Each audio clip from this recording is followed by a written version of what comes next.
Tonight on Southwest Local News, CIU detectives released an image of a woman wanted in relation to an alleged kidnapping in case in Warrnambool.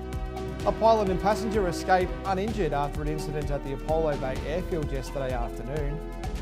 Two transported to hospital in Colac after a single car accident in Swan Marsh Saturday. And in sport, a Hampden League legend cements his place in history, named the inaugural coach of Tasmania's AFL side. Live from Silver Ball Studios in Warrnambool, this is Southwest Local News with Liam Fitzgerald. Good evening. Warrnambool Criminal Investigation Unit detectives are seeking information to identify a woman as part of their investigation into an attempted kidnapping in Warrnambool earlier this month. Investigators have been told the victim was walking home from work on Willow Tree Lane when she was confronted by a woman on Tuesday, July 7th at around 4:30 p.m. The 33-year-old victim first noticed the woman standing next to a white-coloured 2016 Hyundai i30 shortly before the confrontation. As the victim walked past the vehicle, she was attacked from behind and pushed halfway into the car. She was able to fight the woman off and make her way out of the vehicle, where she fell to the ground and kicked out at the offender. The offender took the victim's phone and fled the scene, driving south on Willow Tree Lane. The woman is perceived to be Caucasian in appearance and is thought to be aged in between her 30s and 20s, with blonde, curly hair. She was wearing a black-coloured hoodie pulled over her head and bright pink hiking pants. Anyone who witnessed the incident, has CCTV or dashcam vision, or anyone with information is urged to contact Crime Stoppers on 1800 333 000.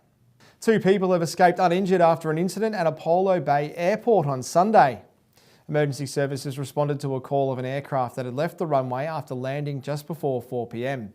The incident will be investigated by the Civil Aviation Safety Authority. Police also attended the scene. No one was injured as a result of the accident.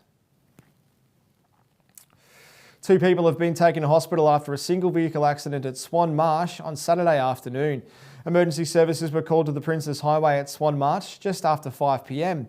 Colac's SES unit arrived at the scene to find that one person was still trapped. According to an Ambulance Victoria spokesperson, both occupants were in their 80s and taken to Colac Hospital for further investigation.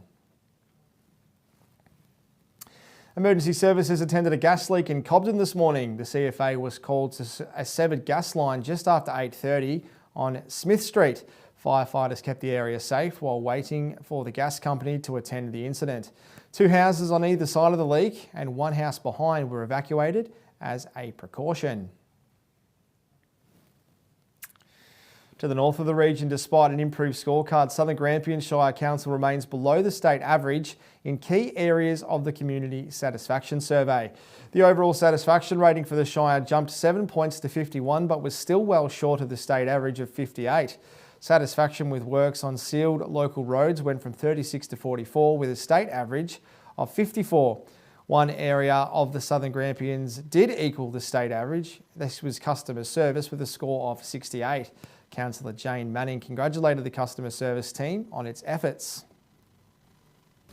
Pats on the back to the customer service team who sit at the state average of 68.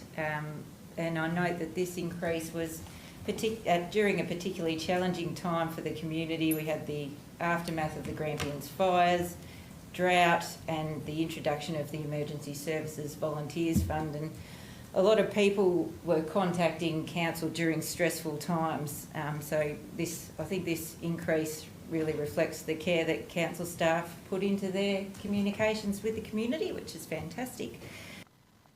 The new Warrnambool Tech School is sharpening preparations ahead of its term 4 opening. The school is currently being constructed at the back of Southwest TAFE in Marai Street.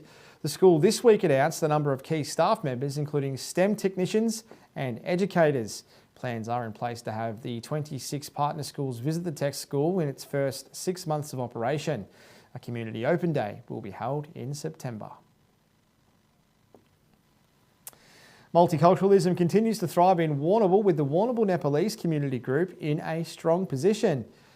The group formed early this year and has held its annual general meeting, electing its 9-person committee. Over the past year, the group held several community gatherings to celebrate occasions such as the Holi Festival and the Nepalese New Year. The group also took part in the Warrnambool Multicultural Festival. I moved to Warrnambool in 2022, and when I moved, there are a few families here around the coast, and we have few families, just 5-7 families here, and then we started to grow up a bit of a community here, and with the kids as well, we've got a few kids as well, and we started a Nepalese community which will basically do cultural programs, some music, dance, listen to the kids and share the culture around the coast, whatever the culture we've got from the Himalayas to the coast, and whatever the culture we have in the coast, that will share to our community as well.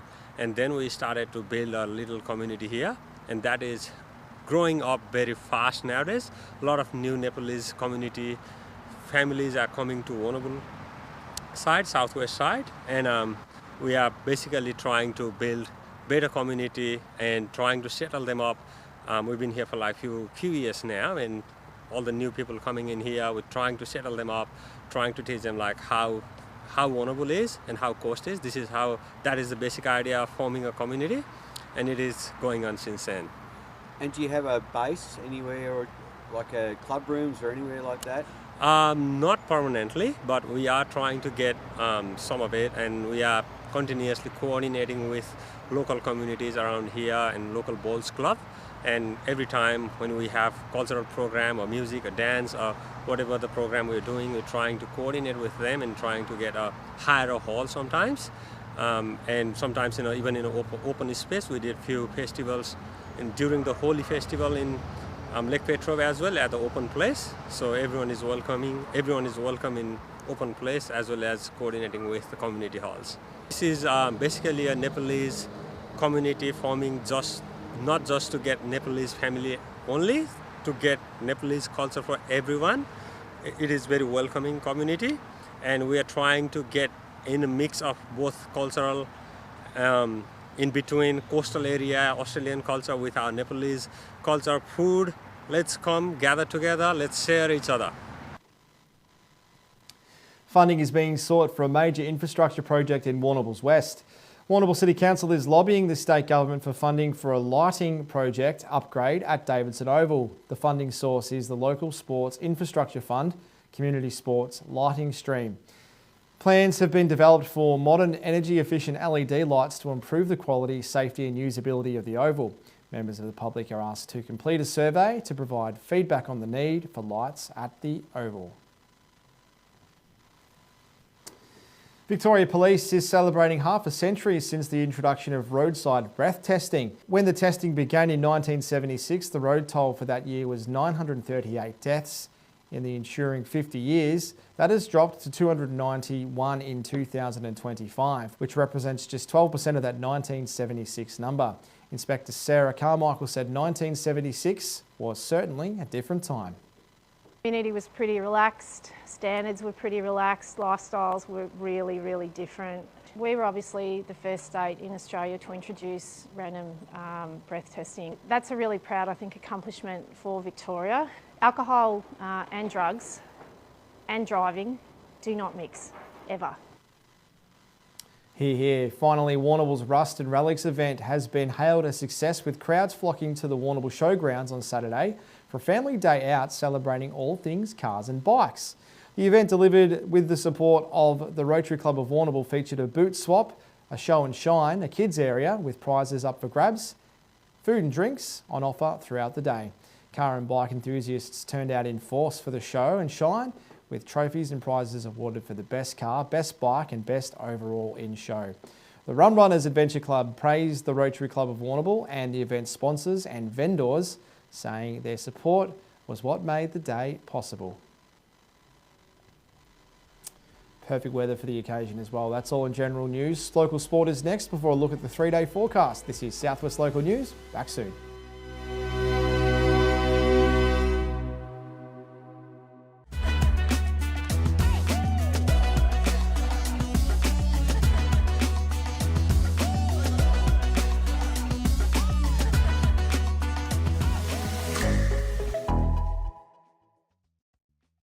If it's time to add a little magic to your flooring and windows, our online catalogue is full of great ideas at great prices.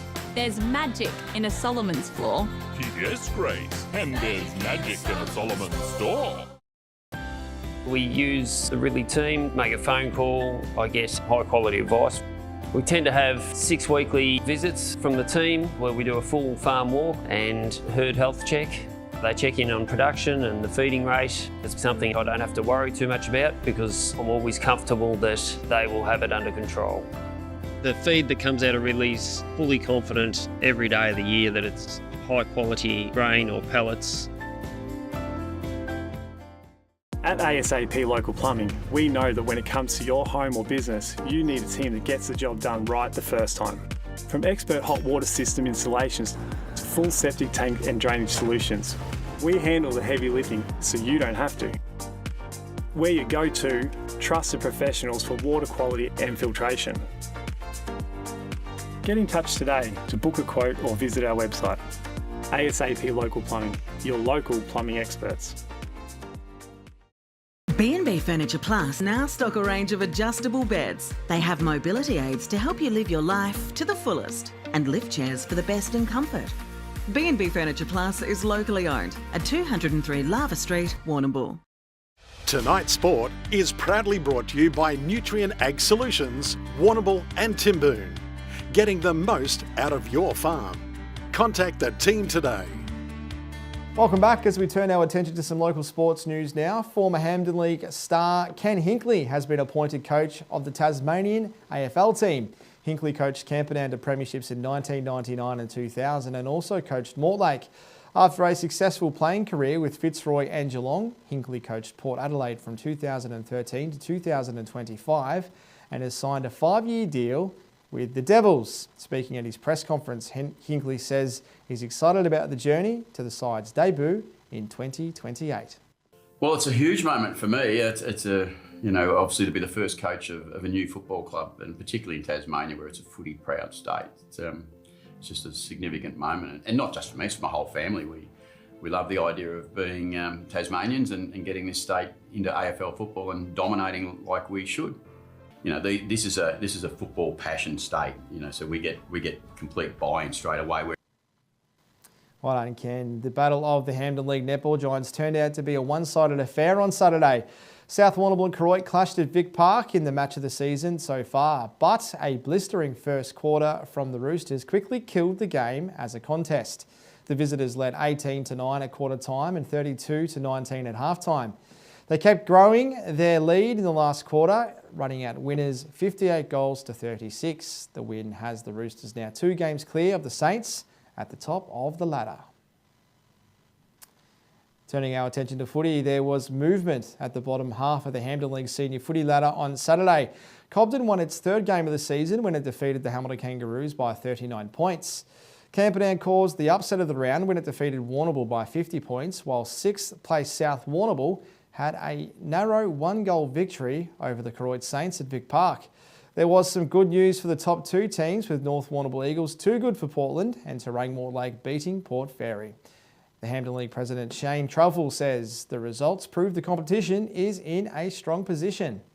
So Shane, the footy's pretty even, upsets, really close games as well. Yeah, look, we're really pleased with the competitiveness of our senior comp. Yesterday's a good example, one of the bottom sides beating one of the top sides in Camperdown Rolling Warrnambool, and then we had South beating Koroit, so that was another side outside the 5 that beat a side in the 5. So when those results are happening, I think we can say definitely it's a very even comp.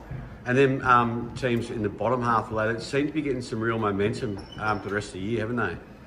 Yeah, it's always a challenge. I was listening to the radio yesterday and, coaches trying to work out how they can get players motivated when the finals are probably out of the question.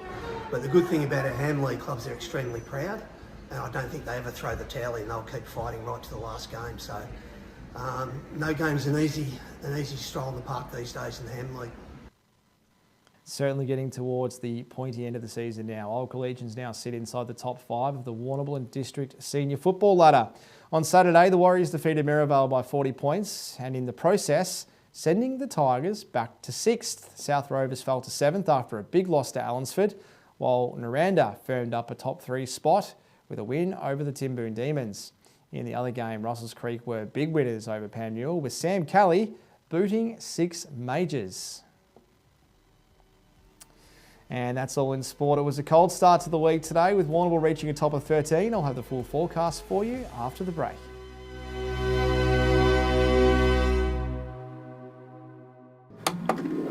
Are you struggling with that creative endeavour? Are you struggling creating cool digital art? Keep gluing your hands to a friend of yours? Are your 3D prints never turning out just the way you want them? Well, One Day Studios might be the place for you. Your one-stop shop for learning, creating and turning your ideas into a reality. You can have access to everything One Day Studios has to offer. Professional heat press equipment, 3D printers ready for your next design, high-quality cameras and lighting setup. Whether you're brand new or an experienced maker, start creating with One Day Studios. G'day, Jeff Cook here at the Tyre Factory Warrnambool. We're more than just tyres. Our team not only specialise in helping you with your tyre needs, but other mechanical needs as well. The Tyre Factory Warrnambool has all the leading brands of tyres, including Hankook, Maxxis and VFG. Plus we also offer a number of wheel packages and wheel alignments. Get in touch with us at the Tyre Factory Warrnambool for your mechanical needs. We are more than just tyres at the Tyre Factory Warrnambool, Raglan Parade. Hi, it's Rob from the Vet Group. Heifers are the future of a dairy herd, and the Vet Group is here to help your heifers meet their potential, whether that's by monitoring worm egg counts or mineral levels, or designing a vaccination calendar to help prevent infectious disease. Our techs and vets can make things easier for you on farm by weighing heifers, assisting in synchrony programs, and teat sealing heifers to prevent mastitis at calving. The Vet Group, making herd care easy. Hi, Ben Cunnington here. When it comes to looking after my property, there's one place I trust, Bell's Garden Centre.